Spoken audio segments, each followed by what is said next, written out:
The story opens on a distant planet called Vex Prime, where a young alien female named Kira belongs to a proud warrior species called the Vexians. The Vexians are tall, blue-skinned beings with natural armor plating and enhanced strength. They value honor, combat prowess, and tribal loyalty above all else. Kira was born different. While other Vexians grow strong and fierce, she was born smaller, weaker, with a defective left arm that never developed properly. Her armor plating is thin and fragile. In Vexian culture, physical weakness is seen as a curse that brings shame to the entire clan. For 20 years, Kira tried to prove herself worthy. She trained harder than anyone, studied their ancient fighting techniques, and attempted every trial of strength her people demanded. But her body simply could not keep up. During the final trial of worthiness, a brutal combat test that determines adult status, Kira collapsed halfway through, unable to lift the ceremonial warhammer that even children could manage. The clan elders gathered in judgment. Her own father, a respected war chief named Thane, stood before the council with shame burning in his eyes. The verdict was swift and merciless: exile. In Vexian tradition, those who cannot contribute to the strength of the tribe must be cast out to prevent weakening the bloodline. Kira was given 1 day to gather her few possessions. Her mother wept silently, but could not speak against the council's decision. Her siblings, once loving, now avoided her gaze. Even her closest friend turned away, afraid that association with the defective one would taint their own standing. At dawn, Kira was escorted to the edge of their territory and pointed toward the wasteland, a harsh desert region where exiles are sent to die. No one expected her to survive more than a few days. The wasteland was filled with dangerous creatures, had little water, and temperatures that could kill even healthy Vexians. As Kira walked into the barren landscape, she heard the great horn of her people sound behind her, the traditional signal that marked her as dead to their society. She was no longer Kira of the Iron Claw clan. She was nothing. For 3 days, she wandered the desert, growing weaker by the hour. Her water ran out on the 2nd day.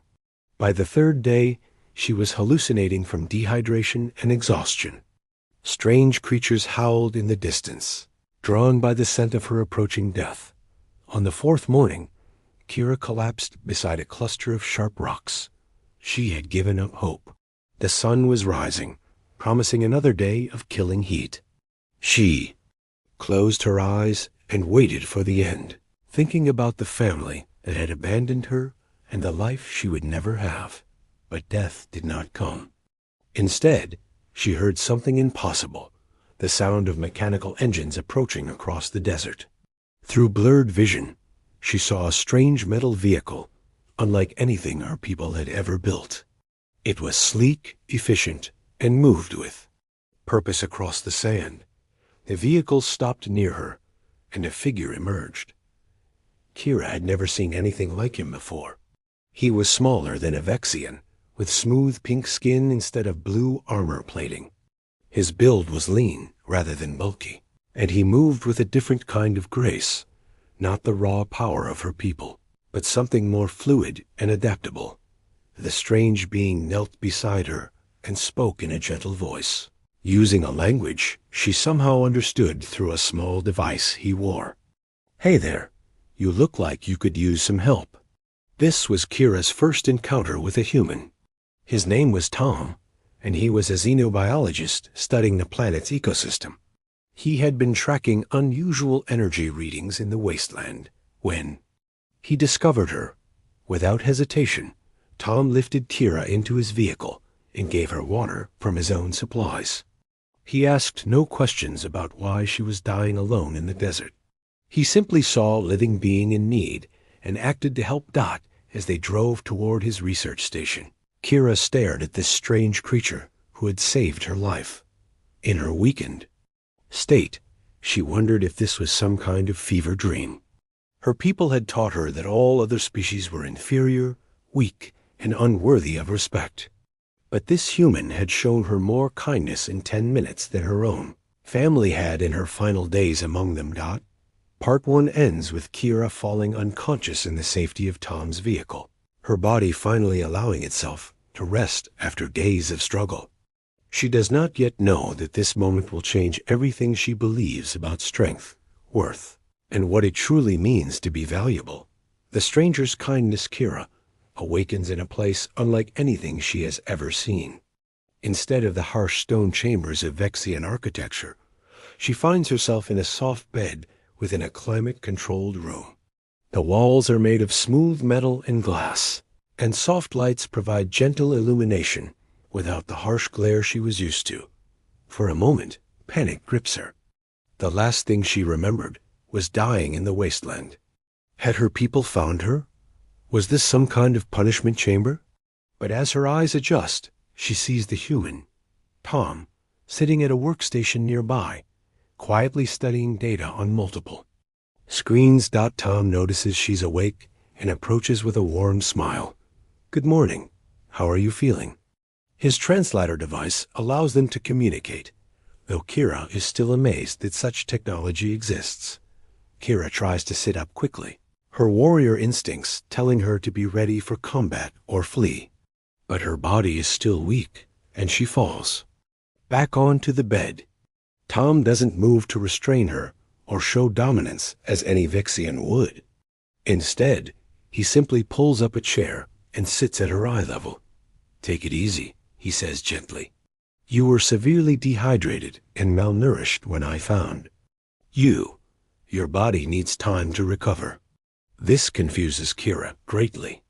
In her culture, showing weakness was an invitation for others to establish dominance. Why wasn't this human taking advantage of her vulnerable state? Why was he helping someone he didn't even know? Tom explains that he's been on Vex Prime for 6 months, studying the planet's unique ecosystem for his research.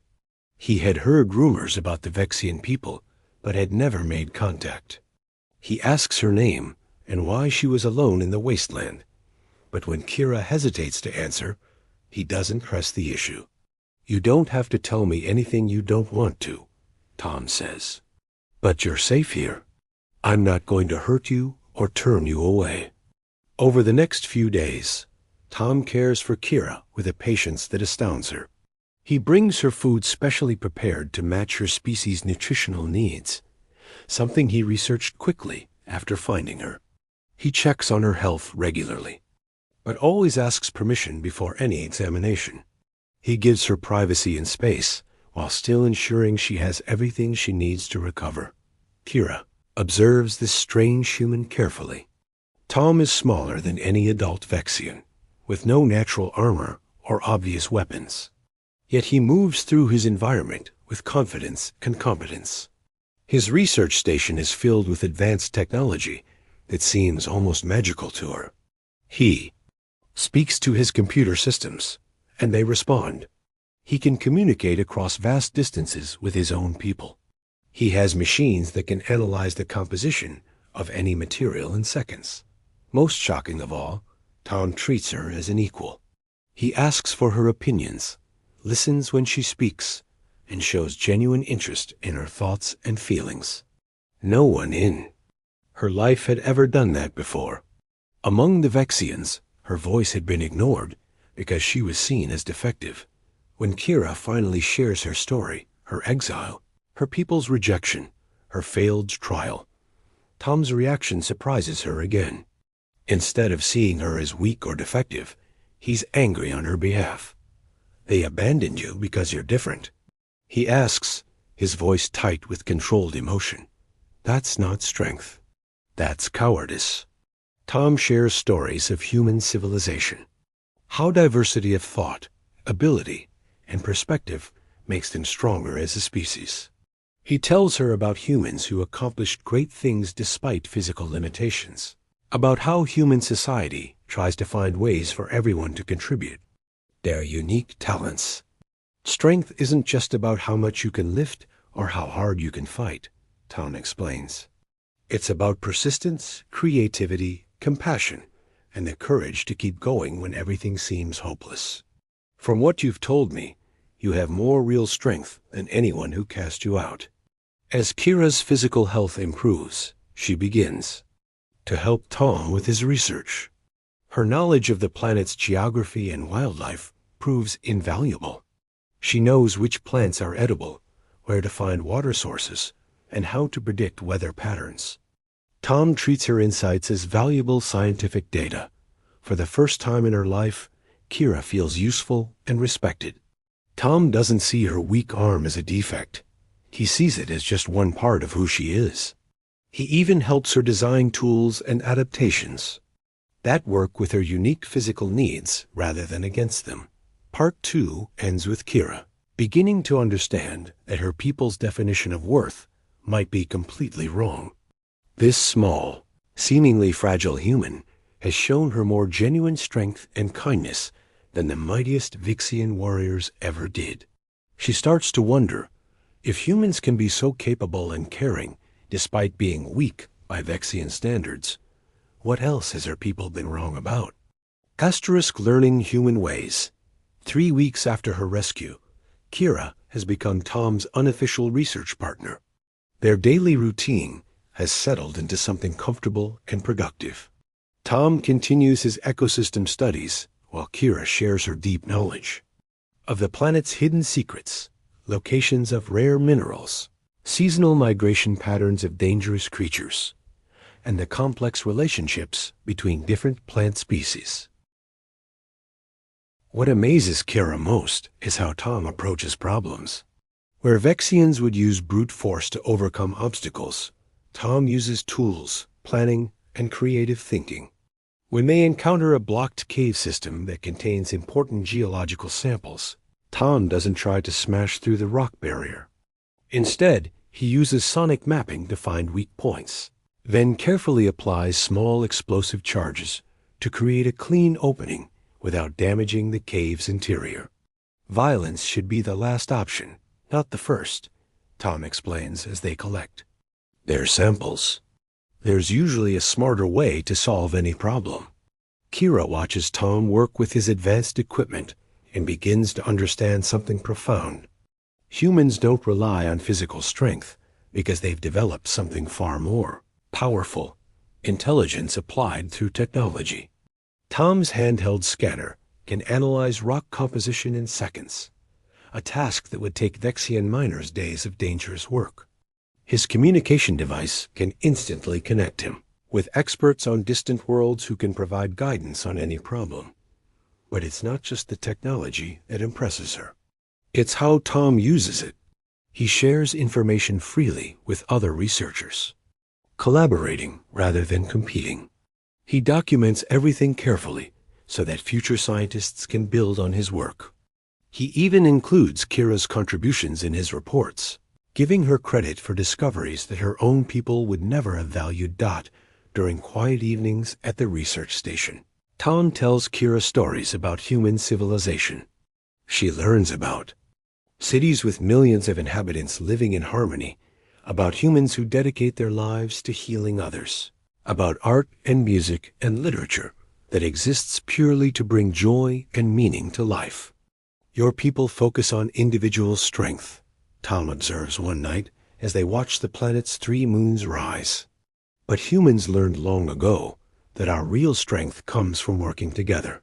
One human alone in the wilderness might die, but humans together can build starships and explore the galaxy. Kira is particularly fascinated by Tom's stories about human diversity. He tells her about people who look completely different from each other. Different skin colors, different body types, different abilities, all living as equals in human society. He shows her pictures of humans who use mechanical devices to help with disabilities and explains how human technology is designed to accommodate everyone's needs. We have a saying, Tom tells her.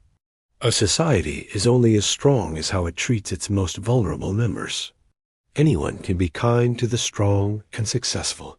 Real strength is protecting and including those who need help. This philosophy is revolutionary.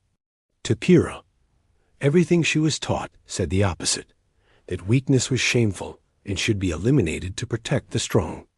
But Tom's words make sense in a way that Vexian teachings never did. As they continue working together, Kira begins to develop skills she never knew she possessed. Tom teaches her to use his scientific instruments, and she proves to have a natural talent for data analysis. Her different perspective, shaped by growing up on this planet, allows her to notice patterns that Tom might miss. When they discover a new species of luminescent plant that seems to predict seismic activity, it's Kira who makes the connection between the plant's behavior and old Vexian legends about star flowers that warn of Earth anger. Her cultural knowledge combined with Tom's scientific methods leads to a breakthrough discovery that could help predict dangerous earthquakes. Tom insists that Kira be listed as the primary researcher on this discovery. It's your planet, your knowledge, and your insight that made this possible, he says. I'm just the guy with the fancy equipment. For the first time in her life, Kira feels proud of an accomplishment. Not the empty pride of winning a fight or displaying strength, but the deep satisfaction of contributing something meaningful to the universe's knowledge. She realizes that her supposed defects, her smaller size, her careful observation skills, her different way of thinking, are actually advantages in this new context, but their peaceful routine is shattered when Tom's long-range sensors detect approaching ships. The signatures match Vexian technology, and they're heading directly for the wasteland. Tom prepares to make contact, excited about the possibility of meeting more of Kira's people. Kira, however, is terrified.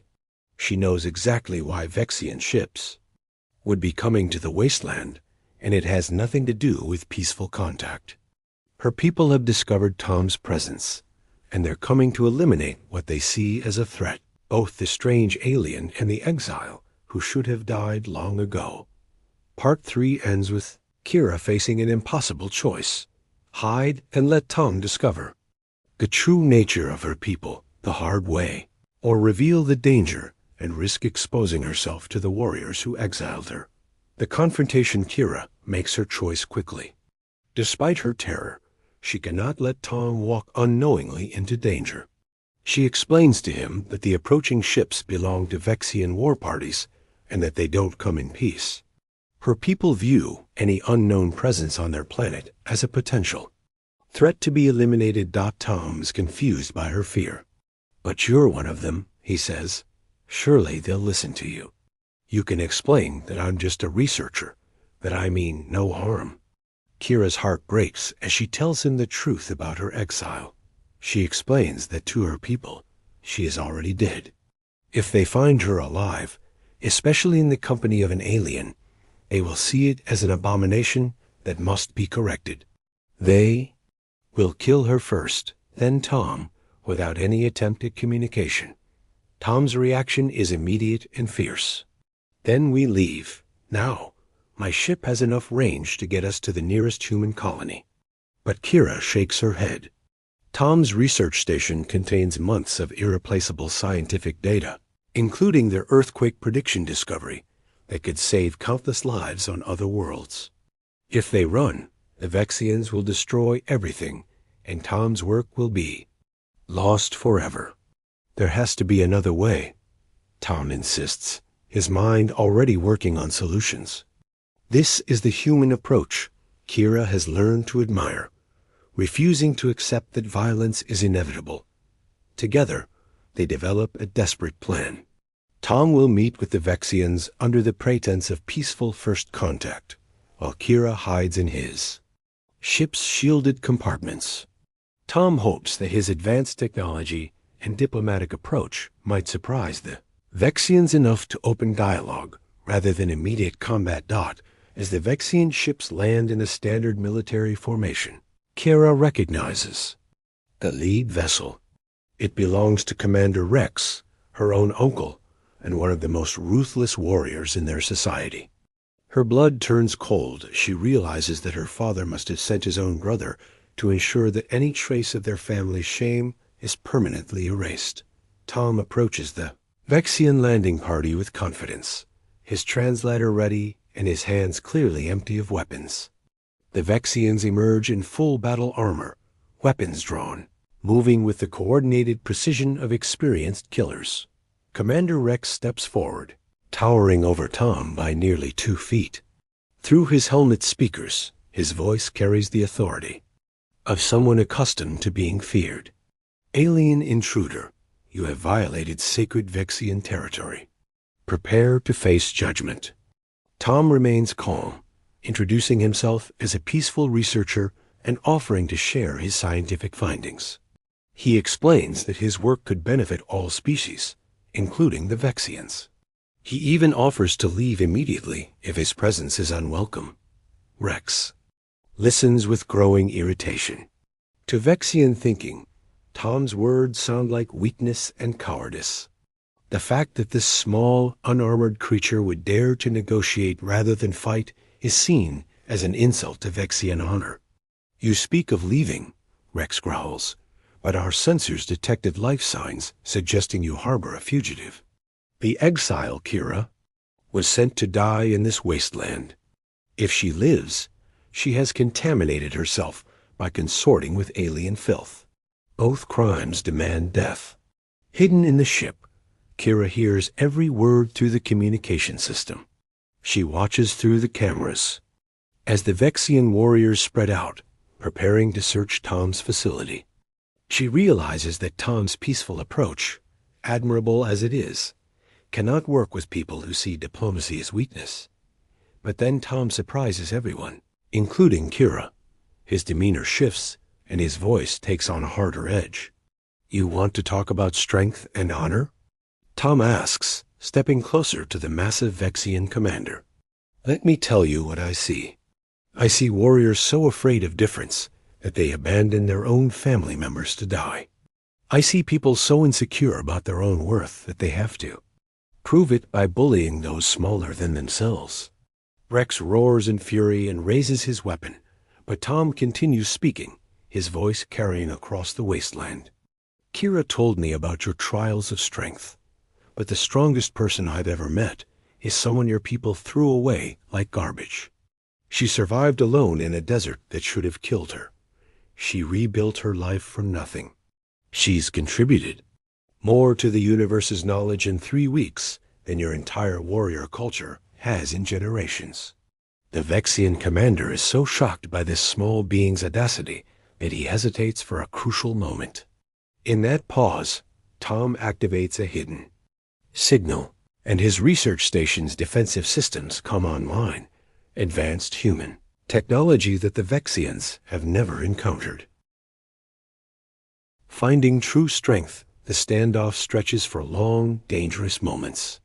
Tom's defensive systems hum with barely contained energy, while the Vexian warriors keep their weapons trained on him. Neither side wants to make the first move that will turn this confrontation into a battle. Commander Rex studies the strange barriers of light that have appeared around Tom's research station. His military mind recognizes advanced technology when he sees it, and he's beginning to understand that this small human might be far more dangerous than he appears. Your tricks will not save you, alien, Rex growls, but there's uncertainty in his voice now. Vexian honor demands. My name is Kira of no clan. Every head turns as Kira emerges from Tom's ship. She walks slowly, her head held high despite her fear. She wears simple human clothing instead of Vexian armor, and her defective arm is clearly visible. To the warriors, she looks nothing like the proud Vexian they remember. You were cast out, Rex says, his voice filled with disgust. You should be dead? I was dying, Kira replies calmly. This human found me and chose to save my life, even though he owed me nothing. He asked for nothing in return. He simply saw a living being in need and helped. Rex laughs harshly. And look what you've become. Weak, corrupted by alien influence. You prove that exile was the right choice. But Kira doesn't flinch. Something fundamental has changed in her during these weeks with Tom. She's discovered a strength that has nothing to do with physical power or warrior pride.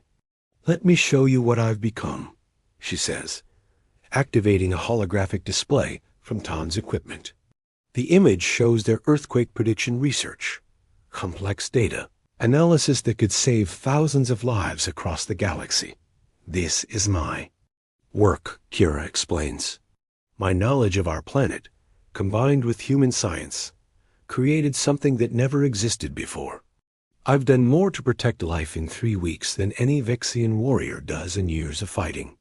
The warriors stare at the holographic data, unable to understand most of it, but recognizing its sophistication. This isn't the product of weakness. It's the result of intelligence and dedication applied over time. Rex shakes his head angrily. Clever tricks. But you're still defective. Still weak. Am I? Kira asks. She steps closer to her uncle, no longer afraid. I survived alone in the wasteland for 4 days. I rebuilt my life from nothing. I learned to use technology your people can't even imagine.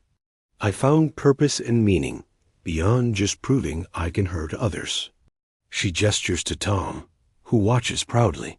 This human taught me that real strength isn't about dominating the weak. It's about lifting others up. It's about creating instead of destroying. It's about choosing compassion, even when it's difficult. Tom steps forward, his defensive system still active, but his posture non-threatening. Your niece is the strongest person I know, he tells Rex.